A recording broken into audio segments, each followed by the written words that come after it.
ചാപ്റ്ററിൻ്റെ മറ്റൊരു ഓൺലൈൻ ക്ലാസ്സിലേക്ക് എല്ലാവർക്കും സ്വാഗതം.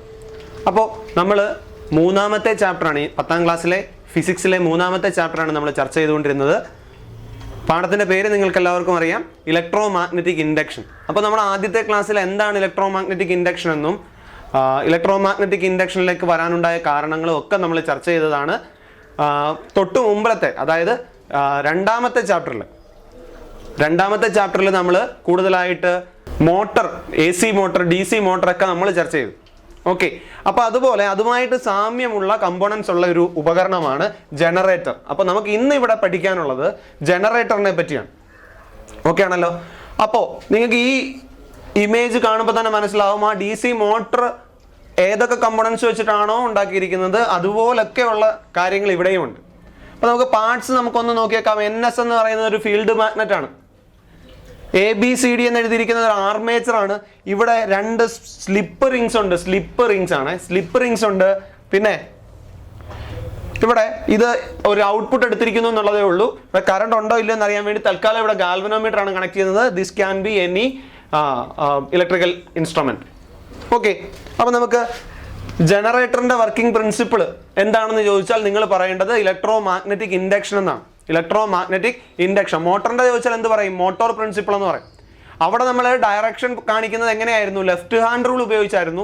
ഇവിടെയാണെങ്കിൽ ഫ്ലെമിങ്ങിന്റെ റൈറ്റ് ഹാൻഡ് റൂൾ ഉപയോഗിച്ചാണ് നമ്മൾ എന്ത് കാണിക്കുന്നത്? ഡയറക്ഷൻ കാണിക്കുന്നത്. ഓക്കെ ആണല്ലോ. ശരി, അപ്പോൾ നമ്മൾ പാർട്സ് പറഞ്ഞു കഴിഞ്ഞു. ഫീൽഡ് മാഗ്നറ്റ്, പിന്നെ എന്താണിത്?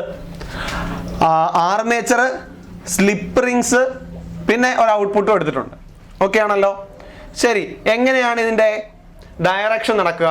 അല്ലെങ്കിൽ ഡയറക്ഷൻ, ഈ ആർമേച്ചറിനെ ആണ് നമ്മളിവിടെ റൊട്ടേറ്റ് ചെയ്യുന്നത്. ആർമേച്ചറിനെ റൊട്ടേറ്റ് ചെയ്യുന്നതിൽ ഒരു ഡിഫക്റ്റ് ഉണ്ട്. എന്താണെന്ന് നമുക്ക് പിന്നീട് പറയാം. അപ്പോൾ തൽക്കാലം ഒരു സിമ്പിൾ ജനറേറ്ററിൽ ആർമേച്ചറിനെയാണ് റൊട്ടേറ്റ് ചെയ്യുന്നത്. അപ്പോൾ ആർമേച്ചർ കോയിൽ റൊട്ടേറ്റ് ചെയ്യുമ്പോൾ എന്തൊക്കെ സംഭവിക്കുമെന്ന് നോക്കാം. അതിന് മുൻപ് എന്തൊക്കെയാണ് ഇവിടുത്തെ കമ്പോണൻസിന്റെ പ്രത്യേകതകൾ നോക്കാം. അറിയാം, ഫീൽഡ് മാഗ്നറ്റ് എന്തിനു ഉപയോഗിക്കുന്നു? Field magnet is used to provide magnetic field. Then എന്താണിത്? ആർമേച്ചർ എന്താണെന്ന് നമുക്കറിയാം. ആർമേച്ചർ എന്ന് പറഞ്ഞാൽ ഒരു മെറ്റാലിക് കോയിൽ ചുറ്റിയെടുത്തിരിക്കുന്നു. ഒരു ഫ്രെയിമിൽ മെറ്റാലിക് കോയിൽ ചുറ്റിയെടുത്തിരിക്കുന്ന ഭാഗമാണ്. നമുക്കൊരു കോപ്പർ വയർ എന്ന് പറയാം. അപ്പോൾ കോപ്പർ വയർ ഒരു മെറ്റാലിക് ഫ്രെയിമിൽ ചുറ്റിയെടുത്തിരിക്കുന്ന ഭാഗത്തെയാണ് നമ്മൾ ആർമേച്ചർ എന്ന് വിളിക്കുക. സ്ലിപ്പ് റിങ്സ് അറിയാം. പിന്നെ ഇവിടെ ഗ്രാഫൈറ്റ് ബ്രഷുകളുണ്ട്. ഈ ഭാഗത്ത് ഗ്രാഫൈറ്റ് ബ്രഷുകളുണ്ട്. ഓക്കെ, നൗ നമുക്ക് എന്താ ഇവിടെ എങ്ങനെയാണ് നമുക്ക് ഡയറക്ഷൻ പറയാൻ പറ്റുകയെന്ന് നോക്കാം. ഡയറക്ഷൻ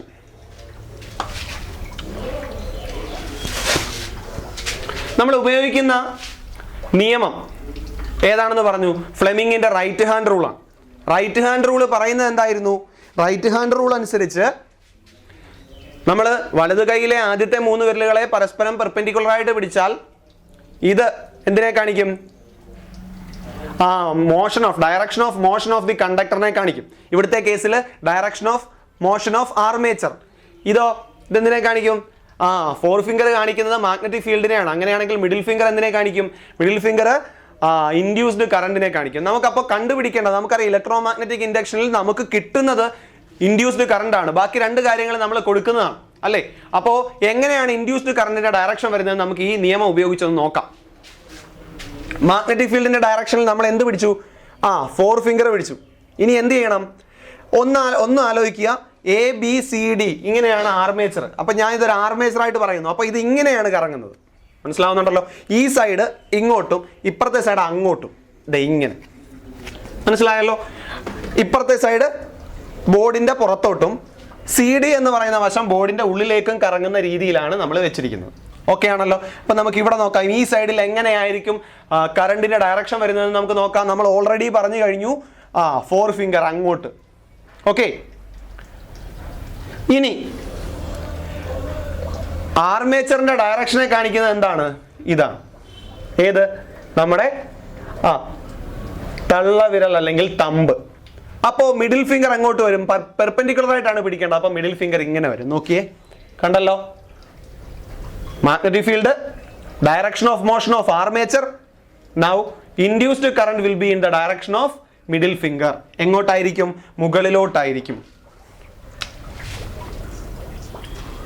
കുഴപ്പമില്ലല്ലോ. ഇനി നേരെ ഇപ്പുറത്തെ സൈഡിൽ നോക്കുക, സി ഡി. ഞാൻ ഓൾറെഡി പറഞ്ഞു കഴിഞ്ഞു, സി ഡി എന്ന് പറയുന്ന വശം അങ്ങോട്ടാണ് പോകുന്നത് അല്ലേ. അപ്പൊ ആർമേച്ചറിന്റെ ഡയറക്ഷൻ ഓഫ് മോഷൻ എങ്ങോട്ടാണ്? ഇൻ ടു ദ ബോർഡാണ്, into the plane of ദി ബോർഡാണ്, അങ്ങോട്ട്. ഇനി മാഗ്നറ്റിക് ഫീൽഡിന് മാറ്റമില്ല, നോർത്ത് ടു സൗത്ത് എപ്പോഴും വരത്തുള്ളൂ. അപ്പൊ ഓക്കെ, ഇതിങ്ങനെ എങ്ങനെ വരും? ഇൻഡു അല്ലേ?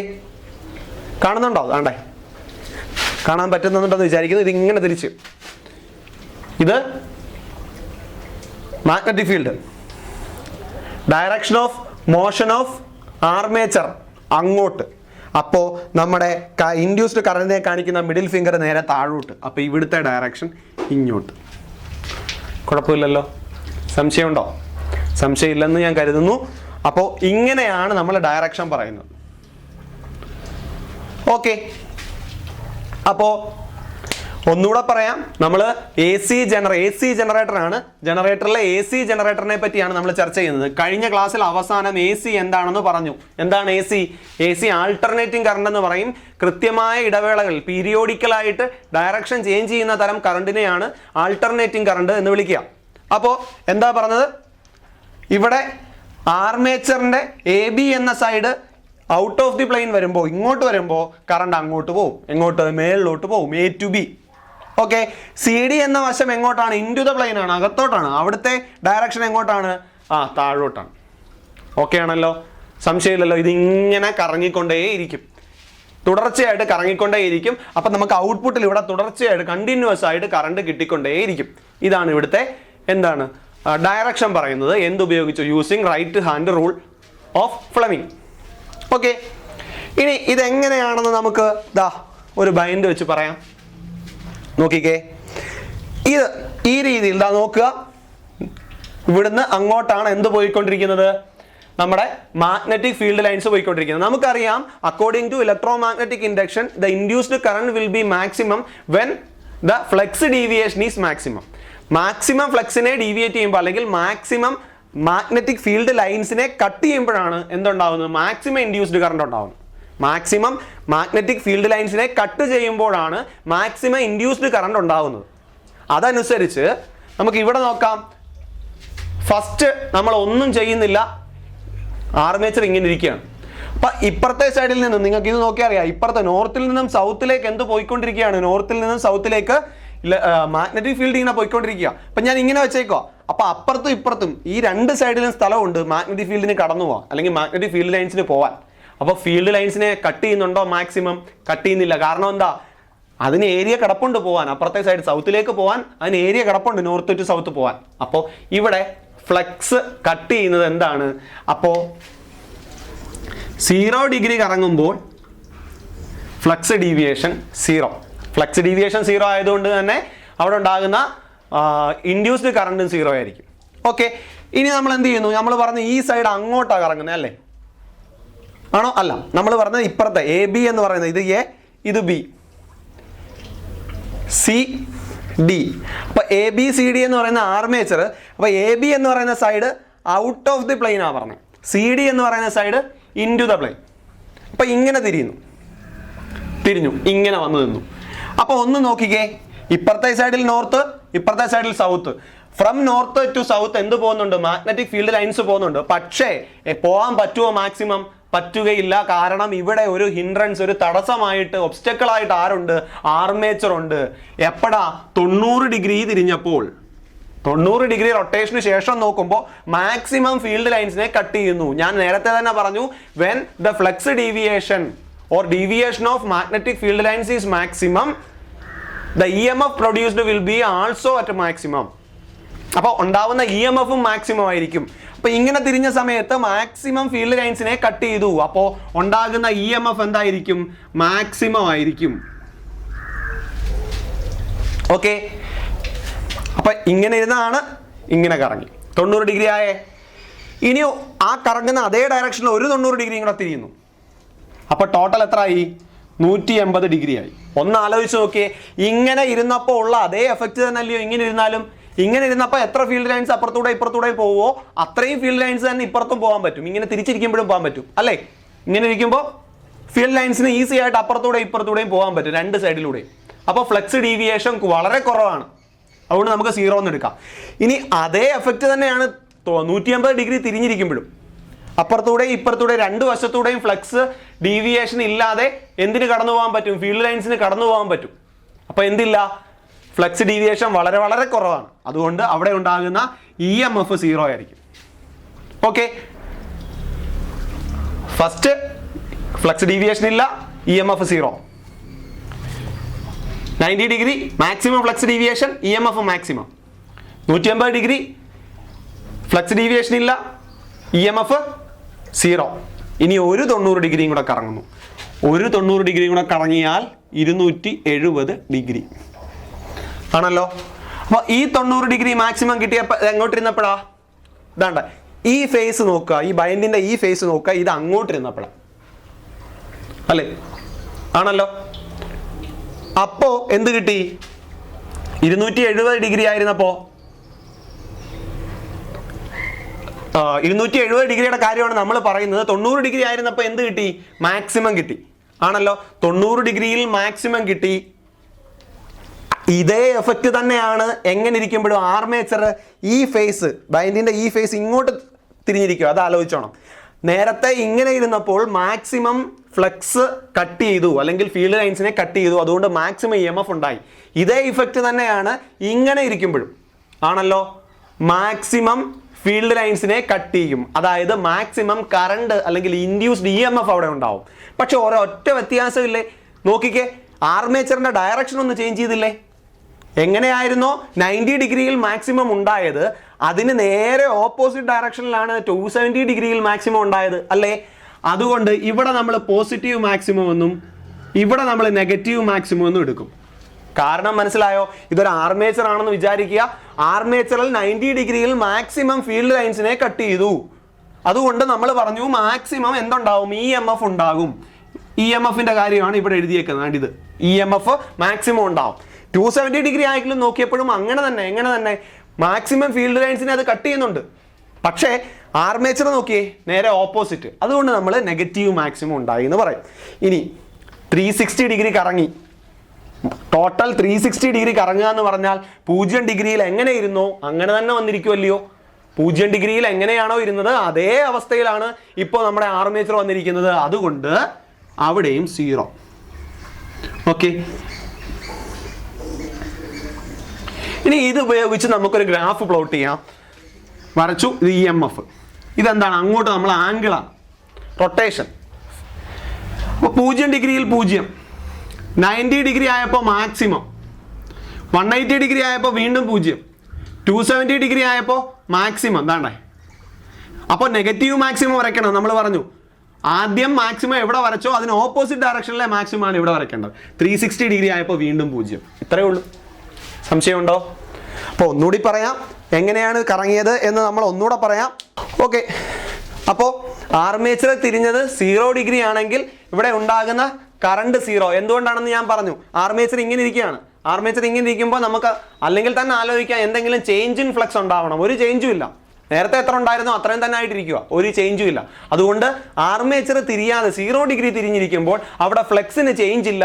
Therefore EMF induced is 0. ഇനി നമ്മൾ എന്ത് ചെയ്യുന്നു? ഇനി ഒരു 90 ഡിഗ്രി തിരിയുന്നു. 90 ഡിഗ്രി തിരിഞ്ഞപ്പോൾ ഇത്രയും ഏരിയയിലുള്ള ഫ്ലക്സിനെ കട്ട് ചെയ്യുകയാണ് ചെയ്തത് ആണല്ലോ. അത്രയും ഏരിയയിലുള്ള ഫ്ലക്സിനെ കട്ട് ചെയ്തത് കൊണ്ട് മാക്സിമം EMF ഉണ്ടാകും. കാര്യം മാക്സിമം ഏരിയയിൽ അത് എന്തിനെ കട്ട് ചെയ്തു? ഫീൽഡ് ലൈൻസിനെ കട്ട് ചെയ്തു. Therefore induced EMF will be at maximum. അതുകൊണ്ടാണ് 90 ഡിഗ്രിയിൽ മാക്സിമം വന്നത്. ഇനി ഒരു 90 ഡിഗ്രി കൂടെ കറങ്ങിയാൽ ആദ്യം എങ്ങനെ ഇരുന്നോ അതേ എഫക്റ്റിൽ വരും. കാരണം എന്താണ്? രണ്ട് സൈഡിലൂടെ എന്തിനു പോകാൻ പറ്റും? ഫീൽഡ് ലൈൻസിന് കടന്നു പോകാൻ പറ്റും. അപ്പോൾ ഫീൽഡ് ലൈൻസ് അങ്ങനെ കടന്നു പോയി കഴിഞ്ഞാൽ അവിടെ ഫ്ലക്സിന് ചേഞ്ച് ഇല്ല. ആദ്യം 0 ഡിഗ്രിയിൽ എങ്ങനെ ഇരുന്നോ അങ്ങനെ തന്നെ ഇരിക്കും. അപ്പോൾ ഫ്ലക്സിന് ചേഞ്ച് ഇല്ല. അപ്പോൾ 180 ഡിഗ്രി ആകുമ്പോൾ ചേഞ്ച് ഇൻ മാഗ്നറ്റിക് ഫ്ലക്സ് 0. അതുകൊണ്ട് അവിടെ ഉണ്ടാകുന്ന EMF 0. ഇനി ഒരു 90 ഡിഗ്രി കൂടെ കറങ്ങി 270 ആകുമ്പോൾ നേരത്തെ 90 ഡിഗ്രിയിൽ വന്ന അതേ എഫക്റ്റ് തന്നെയാണ് 270യിലും. 90 ഡിഗ്രിയിൽ മാക്സിമം ആയിരുന്നു. അതുകൊണ്ട് 270 ഡിഗ്രി തിരിയുമ്പോഴും മാക്സിമം വരും. പക്ഷെ ഒരു കാര്യം ശ്രദ്ധിച്ചോണം, 90 ഡിഗ്രിയിൽ എങ്ങനെ ആർമേച്ചർ ഇരുന്നോ അതിന് നേരെ ഓപ്പോസിറ്റ് ഡയറക്ഷനിലാണ് 270 ഡിഗ്രിയിൽ ഇരിക്കുന്നത്. 90 ഡിഗ്രിയിൽ എങ്ങനെ ഇരുന്നോ അതിന് നേരെ ഓപ്പോസിറ്റ് ആണ് 270 ഡിഗ്രിയിൽ ഇരിക്കുന്നത്. അതുകൊണ്ട് 90 ഡിഗ്രി ആർമേച്ചർ തിരിഞ്ഞപ്പോൾ എത്ര EMF ഉണ്ടായോ അത്രയും തന്നെ ഉണ്ടാകും, പക്ഷേ ഓപ്പോസിറ്റ് ഡയറക്ഷനിലായിരിക്കും. അതായത് 90 ഡിഗ്രിയിൽ positive maximum E M F ഉണ്ടായെങ്കിൽ ഇവിടെ negative maximum E M F ആയിരിക്കും ഉണ്ടാവുന്നത്. ദെൻ ഫൈനലി ഒരു 270 ഇങ്ങനെ ആയിരുന്നല്ലോ, 360 എന്ന് പറയുമ്പോൾ ഒരു 90 കൂടെ കറങ്ങി ആദ്യം ഉണ്ടായതുപോലെ തന്നെ തിരിച്ചെത്തിയാൽ അവിടെ ചേഞ്ച് ഇല്ലെന്ന, change in flux 0, therefore E M F induced will be 0. ഇത്രേ ഉള്ളൂ. ഇനി ഇതിനെ പ്ലോട്ട് ചെയ്ത് നമ്മൾ വരച്ച ഗ്രാഫാണ് ഈ കാണിച്ചിരിക്കുന്നത്. ഓക്കെ ആണല്ലോ? ശരി, ഇനി ഇതിൽ ഓർത്തിരിക്കേണ്ട 1-2 കാര്യങ്ങൾ. ഇതിൽ കുറച്ചൊക്കെ ഞാൻ കഴിഞ്ഞ ക്ലാസ്സിൽ പറഞ്ഞായിരുന്നു, ഒന്നുകൂടെ പറയാം. AC സൈക്കിൾ, ഒരു AC സൈക്കിൾ എന്ന് പറഞ്ഞു കഴിഞ്ഞാൽ ഒരു പ്രാവശ്യം ആർമേച്ചർ തിരിഞ്ഞു കറങ്ങി വരുന്നത് അല്ലേ, ആർമേച്ചറിന്റെ, അതായത് ഒരു കംപ്ലീറ്റ് റൊട്ടേഷനെയാണ് നമ്മൾ ഒരു AC സൈക്കിൾ എന്ന് വിളിക്കുന്നത്. ആർമേച്ചർ കോയിലിന്റെ ഒരു കംപ്ലീറ്റ് റൊട്ടേഷനെയാണ് നമ്മൾ എന്ത് വിളിക്കുക, ഒരു AC സൈക്കിൾ എന്ന് വിളിക്കുക. ഓക്കെ, അപ്പൊ അടുത്തത് ഫ്രീക്വൻസി. ഫ്രീക്വൻസി നിങ്ങൾ ചെറിയ ക്ലാസ് തൊട്ടേ കേൾക്കുന്നതാണ്. ഫ്രീക്വൻസി എന്ന് പറഞ്ഞാൽ the number of AC cycles per second. ഒരു AC സൈക്കിൾ ഉണ്ട്, ഇത് ഇങ്ങനെ എത്ര AC സൈക്കിൾ ഒരു സെക്കൻഡിൽ ഉണ്ടാകുന്നുണ്ടോ അതിന്റെ അളവിനെയാണ് ഫ്രീക്വൻസി എന്ന് വിളിക്കുക. Frequency is the number of AC cycles per second. ഫ്രീക്വൻസിയുടെ യൂണിറ്റ് ഒക്കെ നിങ്ങൾക്ക് അറിയാം, കൊച്ചു ക്ലാസ്സിൽ പഠിച്ചിട്ടുള്ളതാണ്, ഹെർട്സ്, HZ, ഹെർട്സ്. നമ്മുടെ വീട്ടിൽ ഉപയോഗിക്കുന്ന വൈദ്യുതിയുടെ അല്ലെങ്കിൽ നമ്മുടെ രാജ്യത്ത് ഉപയോഗിക്കുന്ന വൈദ്യുതിയുടെ ഫ്രീക്വൻസി എത്രയാണെന്ന് ചോദിച്ചാൽ 50 ഹെർട്സ് ആണ്, 50 ഹെർട്സ്. ഓക്കെ, ഇനി ടൈം പീരീഡ്. ടൈം പീരീഡ് എന്ന് പറഞ്ഞു കഴിഞ്ഞാൽ ഒരു AC സൈക്കിൾ അല്ലെങ്കിൽ ഒരു ആർമേച്ചറിന് ഒരു കംപ്ലീറ്റ് റൊട്ടേഷൻ ചെയ്യാൻ അല്ലെങ്കിൽ ഒരു റൊട്ടേഷൻ കംപ്ലീറ്റ് ചെയ്യാൻ എത്ര സമയം വേണമോ അതിനെയാണ് ടൈം പീരീഡ് എന്ന് വിളിക്കുന്നത്. Time taken for 1 complete rotation. ആർമേച്ചറിന് പൂർണ്ണമായിട്ടും റൊട്ടേറ്റ് ചെയ്യാൻ എത്ര സമയം വേണമോ അതിനെയാണ് നമ്മൾ ടൈം പീരീഡ് എന്ന് വിളിക്കുന്നത്. അപ്പോൾ ഒന്നുകൂടെ പറയാം, ഫ്രീക്വൻസി എന്ന് പറഞ്ഞാൽ number of AC cycles per second, unit is hertz. നമ്മുടെ രാജ്യത്തെ അല്ലെങ്കിൽ നമ്മുടെ ഡൊമസ്റ്റിക് ഇലക്ട്രിസിറ്റിയുടെ ആവൃത്തി എത്രയാണ് അല്ലെങ്കിൽ ഫ്രീക്വൻസി എത്രയാണെന്ന് ചോദിച്ചാൽ 50 ഹെർട്സ് ആണ്. ടൈം പീരീഡ് എന്ന് പറഞ്ഞാൽ time taken for 1 complete rotation. Okay, ഇനി ഇപ്പൊ നമുക്ക് ഇവിടെ ഞാൻ പറഞ്ഞു, ഇവിടെ നമ്മൾ പഠിച്ചത് AC ജനറേറ്ററാണ്. ഈ AC ജനറേറ്ററിൽ സാധാരണ ഒരു കോമൺ ജനറേറ്റർ ആണെങ്കിൽ അവിടെ കറങ്ങുന്നത് ആർമേച്ചർ ആണെന്ന് നമ്മൾ പറഞ്ഞു. പക്ഷേ ഒരു ഡിഫക്റ്റ് ഉണ്ട് ഇവിടെ. ആർമേച്ചർ കറങ്ങിക്കഴിഞ്ഞാൽ ഇവിടെ ഗ്രാഫൈറ്റ് ബ്രഷുകളും സ്ലിപ്പ് റിങ്ങുകളും തമ്മിൽ ഉരസി സ്പാർക്ക് ഉണ്ടാവാനുള്ള സാധ്യതയുണ്ട്. ഗ്രാഫൈറ്റ് ബ്രഷുകളും സ്ലിപ്പ് റിങ്സുകളും തമ്മിൽ തട്ടി സ്പാർക്ക് ഉണ്ടാവാനുള്ള സാധ്യതയുണ്ട്. അതുകൊണ്ട് നമ്മൾ മാക്സിമം കൊമേഴ്സ്യലായിട്ടൊക്കെ ഉപയോഗിക്കുമ്പോൾ ഫീൽഡ് മാഗ്നറ്റിനെയാണ് റൊട്ടേറ്റ് ചെയ്യുന്നത്. ഫീൽഡ് മാഗ്നറ്റിനെ റൊട്ടേറ്റ് ചെയ്യാനുള്ള കാരണം എന്താണെന്ന് ചോദിച്ചാൽ എന്താണ്, ആർമേച്ചർ കറങ്ങുമ്പോൾ അവിടെ സ്പാർക്ക് ഉണ്ടാവാനുള്ള സാധ്യതയുണ്ട്. അതുകൊണ്ട് നമ്മൾ എന്ത് ചെയ്യും, ഫീൽഡ് മാഗ്നറ്റിനെ റൊട്ടേറ്റ് ചെയ്യും. അതിനുവേണ്ടി നമ്മൾ മെക്കാനിക്കൽ എനർജി കിട്ടാൻ പല മാർഗങ്ങൾ സ്വീകരിക്കാറുണ്ട്, ഇന്ധനങ്ങൾ, ഫ്യൂവൽസ് ഒക്കെ ഉപയോഗിക്കാറുണ്ട്. ഓക്കെ, അപ്പോൾ ഇത് ആലോചിച്ചിരിക്കുക. ഇനി ഇവിടെ കിട്ടിയത് നമുക്കറിയാം AC ആണ്. കാരണം എന്താ, AC ജനറേറ്ററിന്റെ ഔട്ട്പുട്ട് AC ആണ്, പോസിറ്റീവ് ഡയറക്ഷനിലും നെഗറ്റീവ് ഡയറക്ഷനിലും ഉണ്ട്. അപ്പൊ ഡയറക്ഷൻ മാറുന്ന വൈദ്യുതി കിട്ടിയാൽ അതിനർത്ഥം അത് AC ആണെന്നാണ്.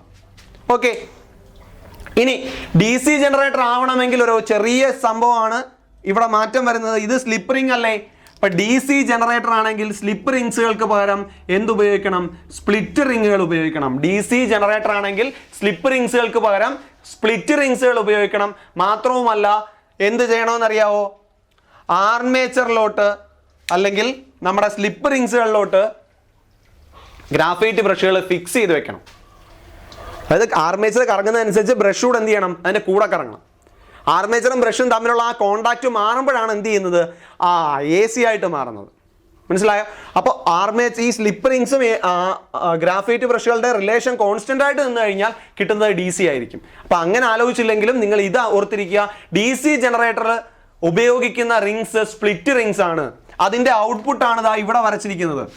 കണ്ടാൽ നിങ്ങൾക്ക് മനസ്സിലാവും, അടുത്ത ഡയറക്ഷൻ നെഗറ്റീവ് ഡയറക്ഷനിലോട്ട് പോകുന്നില്ല, ഓൺലി പോസിറ്റീവ് ഹാഫിലാണ് ഇത് നിൽക്കുന്നത്. ഓക്കെ, അതുകൊണ്ട് ഇത് DC ആണ്. ഇനി ഒരു ബാറ്ററിയിൽ നിന്ന് ലഭിക്കുന്ന EMF എങ്ങനെയാണെന്ന് ഈ രണ്ടാമത് വരച്ചിട്ടുള്ള പടത്തിൽ നിന്ന്, ഗ്രാഫിൽ നിന്ന് നമുക്ക് മനസ്സിലാവും. അവിടെ എന്താണ്, EMF കോൺസ്റ്റന്റ് ആണ്. കണ്ടോ, EMF ഒരു സ്ട്രെയിറ്റ് ലൈൻ ആണ്. അപ്പോൾ അതിനർത്ഥം EMF ചേഞ്ച് ചെയ്യുന്നില്ല. ഡയറക്ഷൻ ചേഞ്ച് ചെയ്യുന്നുണ്ടോ, അതുമില്ല. പക്ഷേ AC ജനറേറ്ററിലാണെങ്കിലോ EMF മാറുന്നുണ്ട്, മാക്സിമം മിനിമം. അപ്പൊ കൂടിയും കുറഞ്ഞും നിൽക്കുന്നുണ്ട് എന്ത്, EMF. ഡയറക്ഷനോ അതും മാറുന്നുണ്ട്. ഇനി ഒരു DC ജനറേറ്ററിലാണെങ്കിലോ അവിടെ ഡയറക്ഷൻ മാറുന്നില്ല, ഡയറക്ഷന് ചേഞ്ച് ഇല്ല, പക്ഷേ ഇ എം എഫ് കോൺസ്റ്റന്റ് അല്ല. ഇ എം എഫ് എന്ത് ചെയ്യുന്നുണ്ട്? മാറിക്കൊണ്ടിരിക്കുന്നുണ്ട്. ഓക്കെ, ഇന്റർമിറ്റന്റ് ആണോ? ഇന്റർമിറ്റന്റ് അല്ല, കണ്ടിന്യൂസ് തന്നെയാണ്. ഓക്കെ, അപ്പൊ പറഞ്ഞത് ഇത്രയേ ഉള്ളൂ. A C generator, D C generator രണ്ടും പറഞ്ഞു. ഒരു ബാറ്ററിയിൽ നിന്ന് വരുന്ന ഔട്ട്പുട്ട് എങ്ങനെയാണെന്നും പറഞ്ഞു. ഓക്കെ ആണല്ലോ? അപ്പോൾ ഇന്ന് പറഞ്ഞത് എ സി ജനറേറ്ററിന്റെ ഭാഗങ്ങൾ എന്തൊക്കെയാണെന്ന് ഓർത്ത് നോക്കുക. നമ്മളിവിടെ പറഞ്ഞിട്ടുണ്ട്, ആർമേച്ചർ ഉണ്ട്, ഫീൽഡ് മാഗ്നറ്റ് ഉണ്ട്, സ്ലിപ്പ് റിങ്സ് ഉണ്ട്, ഗ്രാഫൈറ്റ് ബ്രഷുകളുണ്ട്. ഗ്രാഫൈറ്റ് ബ്രഷുകളിൽ നിന്നാണ് ഔട്ട്പുട്ട് എടുക്കുന്നത്. ഭാഗങ്ങൾ പറഞ്ഞു, റൊട്ടേഷൻ പറഞ്ഞത് ആലോചിക്കുക. ഏത് ലോ ആണ് ഉപയോഗിക്കുന്നത്? നമ്മൾ ഡയറക്ഷൻ പറയാൻ റൈറ്റ് ഹാൻഡ് റൂൾ ആണ് ഉപയോഗിക്കുന്നത്. പിന്നീട് ഇവിടെ ഒരു സ്പാർക്ക് ഉണ്ടാവുന്നുണ്ട്, അതുകൊണ്ട് നമ്മൾ അതിന്റെ റെമഡി ആയിട്ട് എന്താ ചെയ്യുക? ഫീൽഡ് മാഗ്നറ്റിനെ റൊട്ടേറ്റ് ചെയ്യും. ഓക്കെ, ദെൻ നമ്മൾ സൈക്കിൾ, ഒരു എ സി സൈക്കിൾ ഒരു കംപ്ലീറ്റ് റൊട്ടേഷനെ വിളിക്കുന്ന പേര്. ഫ്രീക്വൻസി എന്ന് പറഞ്ഞാൽ എത്ര റൊട്ടേഷൻസ് അല്ലെങ്കിൽ എത്ര എ സി സൈക്കിൾസ് ഒരു സെക്കൻഡിൽ ഉണ്ടാകുന്നു. ടൈം പീരീഡ് എന്ന് പറഞ്ഞാൽ ഒരു എ സി സൈക്കിള് അല്ലെങ്കിൽ ഒരു ആർമേച്ചറിന് ഒരു റൊട്ടേഷൻ കംപ്ലീറ്റ് ചെയ്യാൻ ആവശ്യമായ ടൈം. ഫ്രീക്വൻസിയുടെ യൂണിറ്റ് അറിയാം, ഹെർട്സ്. നമ്മുടെ ഡൊമസ്റ്റിക് ഇലക്ട്രിസിറ്റി 50 ഹെർട്സ് ഉള്ളതാണ്. പിന്നെ അതിന്റെ ഗ്രാഫുകൾ പറഞ്ഞു.